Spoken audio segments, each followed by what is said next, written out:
Everyone, this is group number A, and our topic is Air Canada and Delta Airlines, the financial and situational analysis between these two. Our group members are as follows: Farheen, Gabriel, Jihan, Manpreet, Hugh, and Sejal. Next slide, please.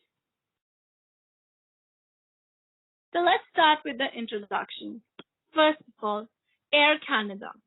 Air Canada was incorporated as Trans-Canada Airlines by the Act of Parliament on 10th April 1937, and the stock was vested in Canadian National Railways. The scheduled operation commenced on 1st September 1937 when passenger and mail service was inaugurated between Vancouver, British Columbia, Seattle, Washington. Trans-conventional passengers and mail services were introduced on April 1st, 1939. Going about this very important topic, that is the growth of this airline. Like most other airlines, Air Canada expanded dramatically in the 1960s and the 1970s, to that extent that they owned 77.8% of domestic traffic. However, the passengers and cargo declined dramatically in the early 1980s. And the main reason, or many other reasons for that, were the airline suffered three incidents that were scheduled in Regina, Cincinnati, and Gimli. The other thing that actually promoted the growth of the company was the economic regulatory reforms. Joining the American British airline on structure, the mega carrier alliances competed with each other and with the international commerce decline. The government privatized the company. In 1992, Canada and Canadian Airlines had a very negotiating merger. Although the merger was a very big thing in itself, because there never ever had any airlines merged on this big platform, but then also in 1999, soon after the merger, they still incurred losses. There were employees laid off. There was everything. So that was a very dark period for that company. But in 2000, Air Canada formally assumed the control of CAI, and henceforth they were stable for the sum of time. But as soon after that, there were again some turbulences. They had to let go of 5,000 employees, and they were again in losses. And then the company was bought up by a Hong Kong investor, Victor Lee, in which he bought $650 million exchange of 31% of the stake of the airline. Although the airline has emerged and faced a lot of losses through the years, the company now offers much broader, like if we talk about the current standing, it has much broader flexibility to the passenger, enabling them to select features and so on. Our objective of this project is to perform a financial situation analysis between Air Canada and Delta Airlines. Next slide, please. So I'll be explaining the company background. So I'll be explaining the company background for both the companies, Air Canada and Delta Airlines. So starting with the Air Canada, it is the Canadian airline, and earlier it was a private airline, but recently it sold its share to the public. Although the government owns 6.4% of the company, but the non-Canadians cannot own more than 25%. So it is the Canadian Transport Act says that to make it more of an Canadian company, it is restricted that only 25% could be owned by the non-Canadians. This is the company in which the management is mostly done by the board of directors and the shareholders. All the strategic direction and the planning is done by the president and CEO, and also it is considered as a brand ambassador of Canada. Why? Because it is having it also has a flag on its tail, and it fly with the tagline that fly the flag. It represents the country values of compassion, kindness, and equality. The current motto of Air Canada is connecting the Canada and the world, and its motto is also that building loyalty through fashion and the innovation. The other airline which I'll be talking about is Delta Airline. It is an American airline, and it is also like considered as one of the one of the airline who contributed during the pandemic, and it also helped this airline to get an competitive advantage during that period of time. In order to be the forefront of the industry, Delta Airline is more concerned about its operational and the financial performance, and it also more responsible about demonstrating its agility, operational excellence, and the discipline in operations. Talking about the customer service experience, both the companies are doing their best in order to provide the best customer service experience, and they are doing best in their airlines. So now, following this, so Gabriel will be explaining about the situational analysis. Thank you. Thank you, Matthew. And now for the situation analysis, we're going to talk about SWOT and TEST. SWOT stands for strengths, weaknesses, opportunities, and threats. The strengths is that Air Canada is the largest airline of Canada. They have experienced workforce, track record of innovation, high margins of profit, success of new product mix, and diverse revenue models. But they also have weaknesses such as brand affinity is low, old aircraft, replacing experts really expensive, loyalty among suppliers, and high turnover of employees. Now they also have some opportunities in this context. They have an opportunity to launch a low-cost airline, penetration into the global market, local collaboration, technological innovations, increasing customer base in lower segments of society. But also they have threats, right? So for example, they have threats like foreign currency fluctuations, low cost carriers, change political environment, competitive pressure, shortage of skilled human resource, and saturation in labor market. But now about the PESTO analysis, that is the next slide. The PESTO stands for political, environment, economic, social, technology, environment, and legal forces. So for political, we have like political stability that influence regulatory practices, government's protection. And for economic, we have high prices charged by Air Canada, but we also have the inflation rate that can influence and forex index. For social aspects, we have Air Canada rules that impacts like people with low income, but they also have a diverse workforce and in their base. For the technology force, they have artificial intelligence that helps them to improve, and they also have like a mobile payment and fintech services. For the environment, they reduce fuel consumption by 20%, and they are corporate socially responsible. They have this culture that helps them. And for the last one, the legal sector, that they have passengers regulations, and they also have data protection laws.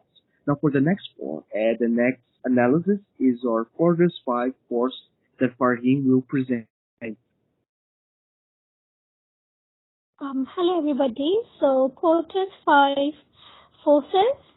So these forces are a powerful tool which consists of different forces, and from all the 5, 3 are horizontal and 2 are vertical, and they are the bargaining power of suppliers, threat of substitute, and degree of rivalry, bargaining power of the buyer, threat of entry, firm strategy, and threats and opportunities. So these forces are considered to be the most powerful tool because these are being used by the industry for industrial analysis. Also, it helps in visualizing the various factors which are competitive in the airline industry, which could be domestic as well as the globe, as well as around the globe. So next slide is financial analysis, and my friend will explain it. Thank you. Thank you, Farheen. And I continue with my financial analysis. First, I talk about the financial performance in 2020 and 2021 in Canada. There are 2 big issues in Canada.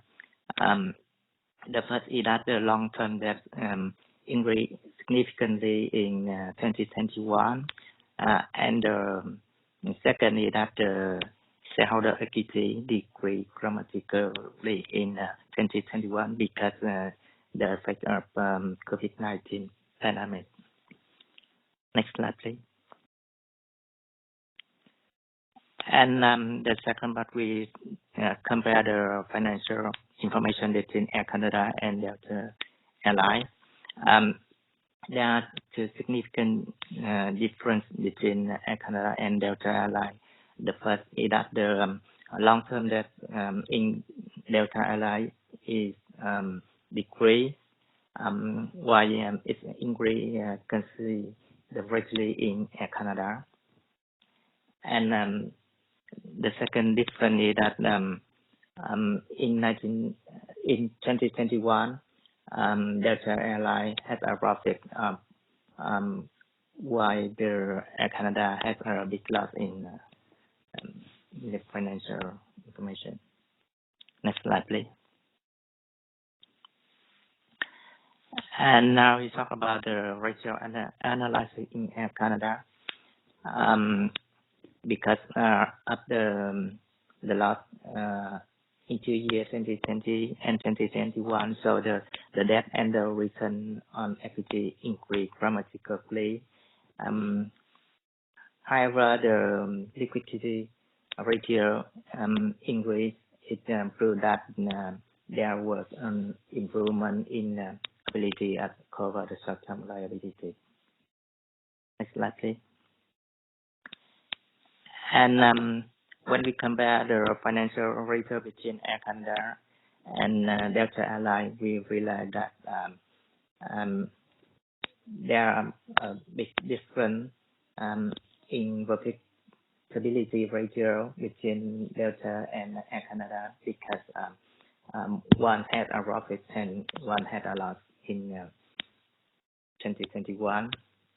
And the second difference is that Delta turnover is higher than Air Canada. It means that they have effectiveness in their service service. And we will continue with the next part. Thank you, Hugh. I'm Ji Hong, and I'm here to wrap up the presentation with a conclusion and then recommendation. So this report highlights that ever since its privatization in 1989, Air Canada has had its periods of prosperity and strife due to several reasons. As the most prominent Canadian airline, it has a long-established customer base, experienced workforce, high margins, and diverse revenue models. Viewed as one of Canada's international ambassadors, it has received financial support and protection from the government. Despite its past mistakes, such as a violation of French language rights, the company has a positive public image due to its corporate social responsibility. They also use AI to improve their operations and customer relations, showing an interest in innovation within the dynamic environment. However, the company suffers from several factors. First, their old aircraft hinder competitiveness with other major airlines. While this issue stems from past financial troubles, it also contributes to its inability to purchase new aircraft. Other problems included supplier loyalty and a high employee turnover rate. In addition, due to the recent COVID-19 pandemic, Air Canada has suffered financial losses, as did major airlines due to travel restrictions and the general public's fear of traveling. However, they are making a recovery with a 10% increase in revenue, a 19% decrease in operating loss, and a 22% decrease in net loss between 2020 and 2021. Furthermore, as travel restrictions continue to loosen in significant parts of the world and daily virus cases continue to drop, Air Canada's net loss will continue to go down, ideally leading to a net income.